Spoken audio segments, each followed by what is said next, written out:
Picture this, right? You start your workout, you realize that the wind is really against you, but you do it anyway. You look down at your watch and you can't believe it. My name's Salvatore. I'm a humble 9 to 5 office worker who used to play way too many video games, but recently I've started lacing up my shoes and crossing that and seeking to, cross that finish line faster than I did before and faster than I ever thought possible. Now you're probably sitting there thinking, why should I care about this? What's in it for me? Why am I still going to watch this? Well, I'm glad you made that point. So the thing is, I want to share with you how you can improve your running or improve anything by listening along. Now, around me, I've noticed of recent, running clubs are really popular. So it seems like a lot of people are getting into running, and that's good because I already have created a 7-part series giving you everything you'll need to know about how to start running in a very sequential, logical order. Video each sharing bit by bit what you need at certain points. And now this is kind of overlaying that and sharing my experience, kind of my second reflection of my progress and updating you with that. All right. So that's kind of what I'm trying to explain here, how what I'm teaching is important and resonates and kind of the process of that. So then you can, when you're going about your running journey, you can avoid pitfalls, you can progress faster, you can enjoy the experience more by learning from me and listening to these lessons today, right? That's why I believe it's important and why you should stay tuned and just keep listening along and actually listening mindfully so that you can incorporate this into when you do your running and see how it will translate to progress that you thought could not be achieved, right? Okay, so what am I talking about, like progress and update? Okay, so for about 6 months, I've been running a very specific kind of slower pace to kind of really build up kind of post an injury scare that I had in December last year. And it's only kind of now, this is the second time I've done a speed workout. And I kind of want to share with you what that is and kind of how my thoughts on that and what to kind of be mindful of. So the speed workout, and as well as kind of the process of that, the shoes I use, the music I listen to, the track I run, and kind of something at the very end that is important to be mindful of for longevity in running. Okay, so starting with speed workout, what are you talking about? This is actually featured in the 4th video on my running series. Now, a speed workout is a way that you kind of create a running workout, just simply beyond running, where you test your body or get your body used to running at speed. The importance of this is to get your body used to that speed and by being uncomfortable, you become more comfortable at that speed, I guess. You have to get used to being uncomfortable multiple times in this. What do I mean by this? So I set out to do 5 1-kilometer intervals at race pace. So my race pace, or what I'm aiming to hit, is below 4 minutes for every single one of those intervals. Now, the prior week, I had done, of course, 5 of those intervals, but only 3 were under the goal of what I set. Whereas recently, in this second speed run, the following week, I had done 4 of these at race pace, and the 5th one was pretty close. So I was like, okay, progress, let's go. This is awesome, right?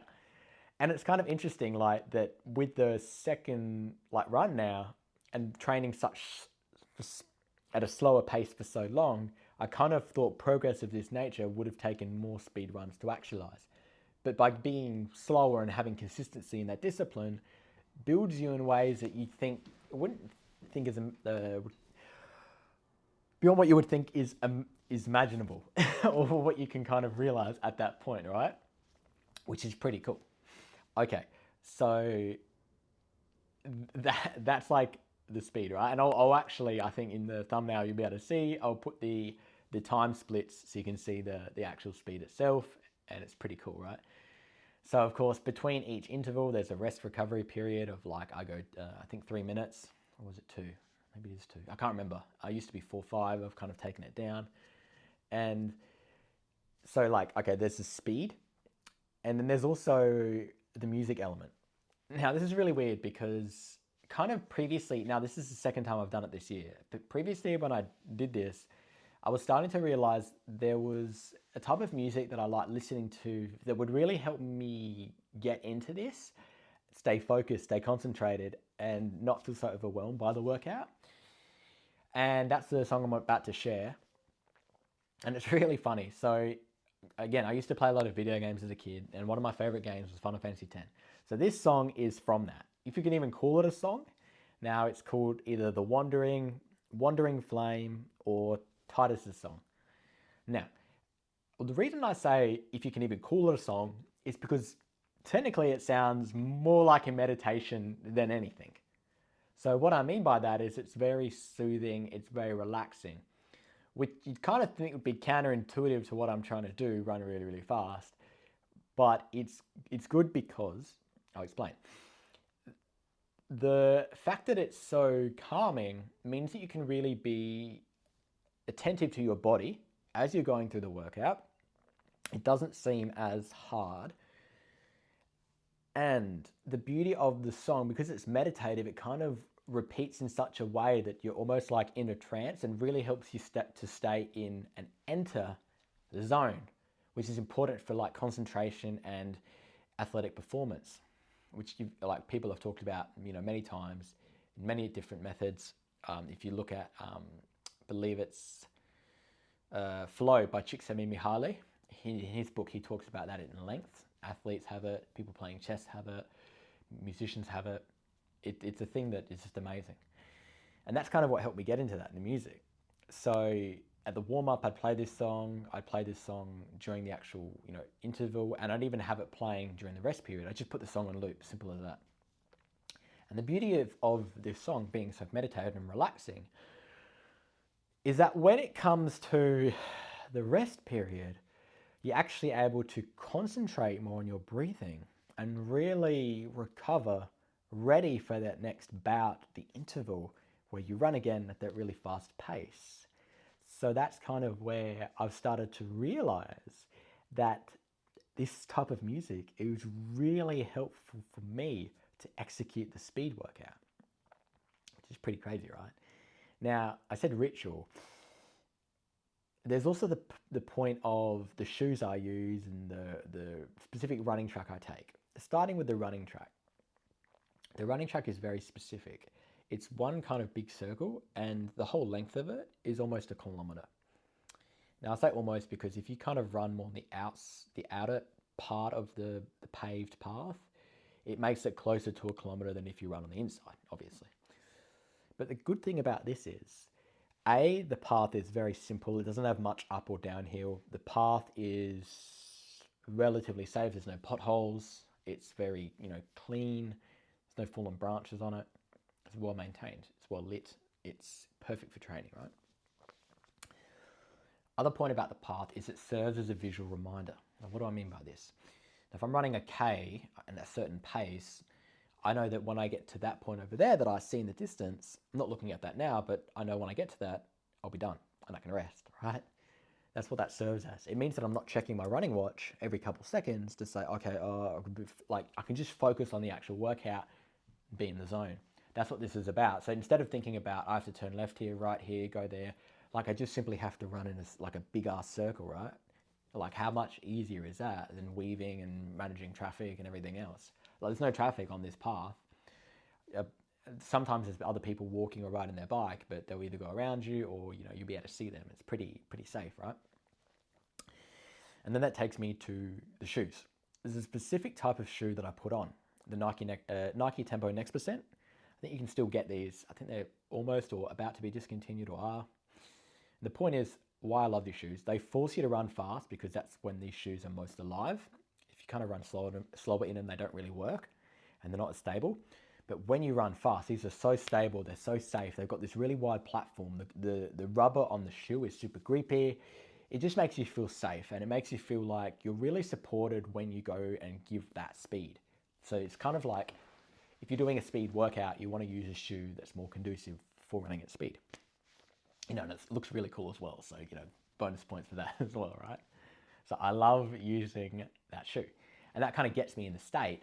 Again, tying this all up, and not even tying this all up, kind of realizing this now as my second and reflecting on it, is that the purpose of having a ritual really helps to execute when you've got like the difficult mountain in front of you or the workout that you know is ahead, to make things that bit easier so you're more consistent at doing it, you perform better, and you feel more amazing, and then you go back the next time and make even more progress, and so on and so forth. Because you're dialed in. Like, we know athletes, they have a specific routine before they, get on the starting line, or, people that play baseball before they get up to the bat, or so many sports people we know have these very, tennis players, very particular routines. And that's the point of it. They're trying to prime themselves for what they're about to partake in. And that's kind of like what I'm saying. So by having the workout sorted out on my watch, so it tells me when the distance starts, when the distance finishes, the rest, I don't have to think about it. The music helping me get in that state. The shoes helping me to do the workout in the safest way possible. The track, conducive for the workout. Visually, I can see where I'm at. Which then kind of helps the situations where I have the headwind, which is kind of the whole start of the video where I said I did it anyway. Because that headwind was a real pain in the butt. And I was like, in my mind, thinking there's no way I'm going to be able to run, at these times I want, but I'm going to do it anyway. But to my surprise, I was able to hit the times I wanted. And I was really happy with that, to know that I could push through because of the self-belief, the routine, the systems I'd put in place to help me execute the workout by being, calm, being in a flow state. That was what was most magical about it, right? And that's kind of what I want you to realize. So by doing something like this, or difficult for the first time, or starting something new, it's going to seem obviously weird, but the point of it is you need to have that self-awareness that when you're doing the thing, you have to think, okay, what has worked well? What has not worked well? And in the case of, I believe it's Bruce Lee, he kind of says, learn something, accept what's relevant, and then toss everything else aside, and then kind of, keep going with that. So that's exactly what we're trying to do. We're trying to figure out what works for us. For me, I like a very specific type of music.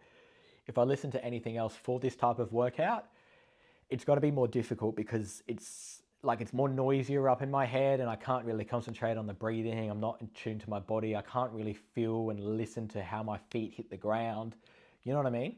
It's not really conducive for that, because I've kind of realized like how what is worked for me and what hasn't. The path. This is a perfect path to an interval. All these things keep building, and even in a short time of this being my second speed run of the year, 4 of them were under my goal pace already. I mean, maybe it's a point of like my expectations, but it's still really fast. One was 5:44, one was 5:50, one was maybe another 5:40. Like, it's just insane if you think about it. Like, how, I guess what I'm also trying to share with you is that you'll start to make progress in what you're doing faster than you realize, which then inspires you to do it again and again and again, and inspires you to learn and kind of just keep going for it.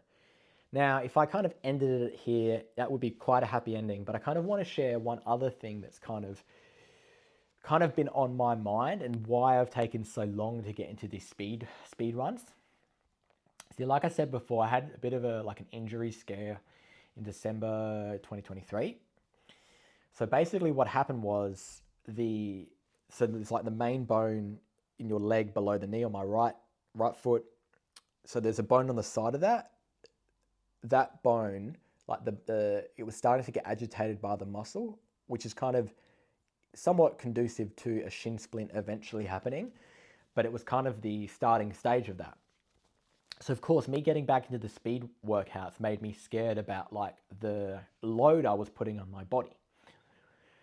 And I was kind of like, of course, did the run this Wednesday, and then I did a much slower run on Friday just to, keep the legs ticking over. And that kind of felt a bit funny after, like in terms of, it felt okay the run, but I was worried about this shin thing, right?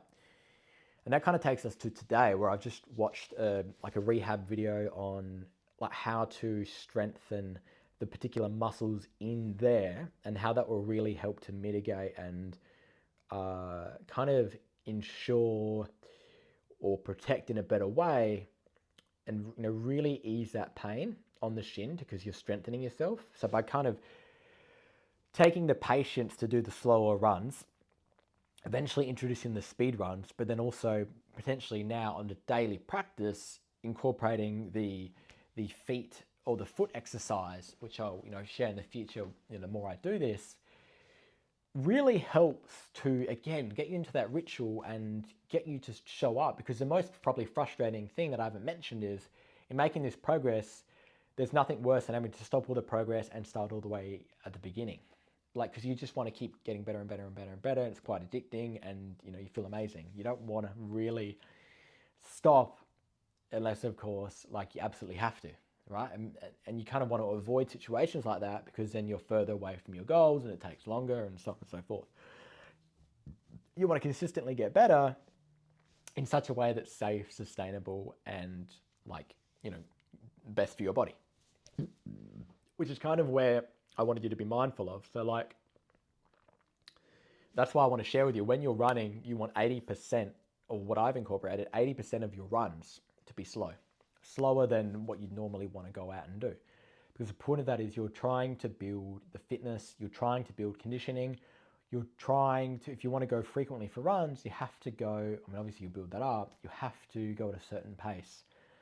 And then not overloading it with super fast training all the time will mean that your body has the opportunity to recover and then conquer the mountain at exactly how you want it, when you need that power, when you need that speed. And then the other times, just take it easy, relax, enjoy the sunshine, enjoy the fresh air, enjoy the music, listen to a podcast, like, that zone 2 endurance training.